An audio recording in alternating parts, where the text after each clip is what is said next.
Tjena krappar säger, and welcome back to VÄRKSTAN. And it has been quite a while now, again, since I have filmed anything, but I decided that I will put all my energy putting this thing back together, because there is actually not so much to film. I just bolt all the things together, and I actually haven't made any new parts now since you have seen this last time. I have just bolted in all the new parts and the engine and stuff. And the first start went very good, as you saw. I just took the oil pressure up with the starter. It almost came immediately. And then I switched on the high pressure fuel pump from the fuel tank. And it started immediately, almost. I just had some problems with the shut-off valve, which is with the vacuum hoses, because if you have them flipped the wrong way, then when you have switched the engine off and then switches back on again, the stopper don't go up, then you have to switch the cables, so it lets the vacuum go through again. And it had some Lima ventili, which it is called in Finnish. I think it's when the lifters don't get pressed all the way. So the valves is a little bit up in the intake side and start to push out compression in the intake, but just give it some revs and then it's good. So next up is some water hoses. Just a couple of them left, and I can fill the cooling system. And I have already mounted the propeller shaft and the diff, which I have opened the diff, and I put in a couple of more of the clutch disc plates, so there is not much play in it anymore. And also the billet drive shafts with the bigger outer hubs are installed, and it should be ready to drive. The clutch works and the brake lines. I have made a couple of new brake lines and everything is working. It's just a couple of more things to install and then just wait for the rest of the parts. They are still at Kiitola Bilmåleri, and the paint job is just amazing. It's very hard to film how it looks.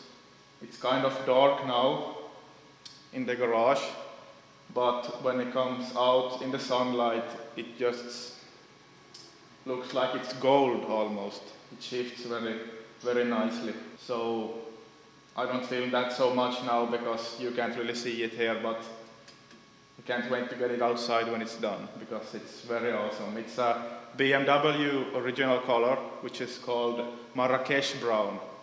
And my friend Robin from Jakobstad once had a E36 with this color, and it's very awesome. I love it very much. So it will be interesting to see how this looks when it comes outside and it's completely done. I can go through some stuff that I have made here. The fuel pressure regulator is mounted here in the engine bay. I have a Biltema copy 044 pump under the car and a small diesel filter, and I'm using this original filter here in the front. I just blocked the return line here, and the return line comes from the pump with a big banjo bolt with a big hole now, and goes here to the pressure regulator. And then behind the regulator you have to put in the injector return line, because if you put it here on the pressure side, then it will pop all the small hoses on the engine all the time. So that is one good thing to know. And the glow plug relay is now mounted here under the brake booster, so there is not so much cables here anymore, just for the ABS and the front lights. And the new expansion reservoir, and also new battery from Autocenter Jakobstad, and a new battery tray, because those are always rusted like shit on these, so I bought a new one. And a couple of 12-inch fans behind the radiator, and everything here is mounted, oil cooler and hoses, and the pipes are welded in the filter housing for the cooler. And I also installed a GPS speedo from eBay. I haven't showed you that, I think, before, but I use them in most of my diesels with the BMW gearbox, because you can't have any other speedo in them. I also just got back my wheels from blasting, and they are now blasted with glass beds, like small glass balls instead of just glass crushed or whatever it is. So the surface is much smoother now than it was when they were sandblasted. So I will try to polish the outer lips on them, but first I have to fill some dents with the TIG welder. And it looks like this front wheel has been crashed sometime, because it's all the way from here to here. This part is welded or straightened out or whatever.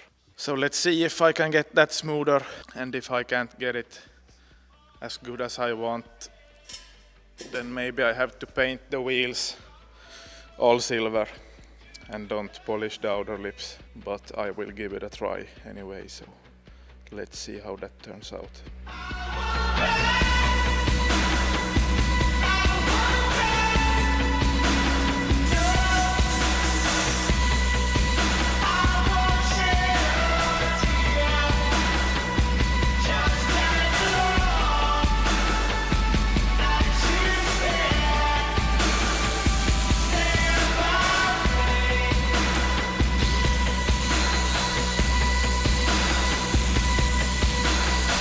So now I tried to weld all the dents and grinding it with this regular sandpaper disc, and then with these discs, two different. This is a bit harder and this is smoother, and then with this soft disc and some polishing compound. So you can get it very nice and shiny, but you can clearly see where the weld is. It's much darker in the weld, and I don't really like that. So I think I will paint all the wheels the original AMG silver. Kiitola will paint them for me, and it is a lot of work to get these shiny, but one chance still is, if I want to get them shiny, is to find a big CNC lathe where they fit, and then make a program so you can take a small slice of the outer lip. Then you get it like just as shiny as new, but I think it's too much work to start polishing these all the way and then still see this welded place everywhere, because 3 of the wheels have to be filled a little bit in the outer lip. I don't want that. I will sand this a little bit and then get them to Kiitola. He will paint them all the way. I just realized my GoPro died, but I just welded this boost pipe adapter for the 606 original intake, made of flange and a piece of pipe, and there is a hole somewhere there, a threaded hole where I will put a boost output for the Alda and boost gauge.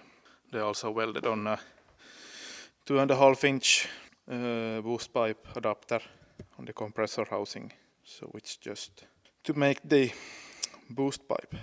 Next, I made all the coolant hoses and piping and filled the system and had it up to 80 degrees in engine temperature, but then I realized that I have one hose that comes from the heater core inside the car, which goes here to the thermostat housing, and it is a little bit too short. It hits the boost pipe, exactly where I'm going to build the boost pipe, right here. Have to drain the whole system back again and change that hose to another one. And after that I can start building the boost pipes. I still have some silicone parts that I need. I will make everything out of black silicone, and I will need two reducers from 3" to 2.5, because I have 2.5 on the turbo and the intake. And the rest is going to be 3" aluminium piping, just 4 pieces of silicone on the intercooler and turbo and intake. So that will be the next step, and after that it's time for some exhaust. But I think this is enough content for this episode, because I want to keep you updated on YouTube also.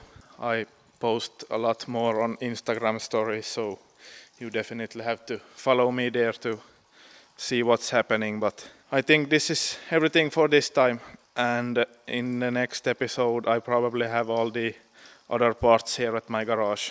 Then I can start, after I have the exhaust and boost pipes made, I can start putting in the leather interior.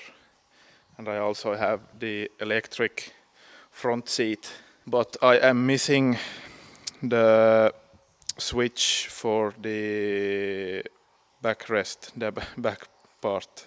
This is for the seat and this is for the neck. So I think I have found this part from a friend. He has to check it. Then I can install this cable harness for the seat. I don't know if it works, but if it doesn't work, then I have to build the regular seat frame with the leather seat on. But thank you for watching. Heipparallaa!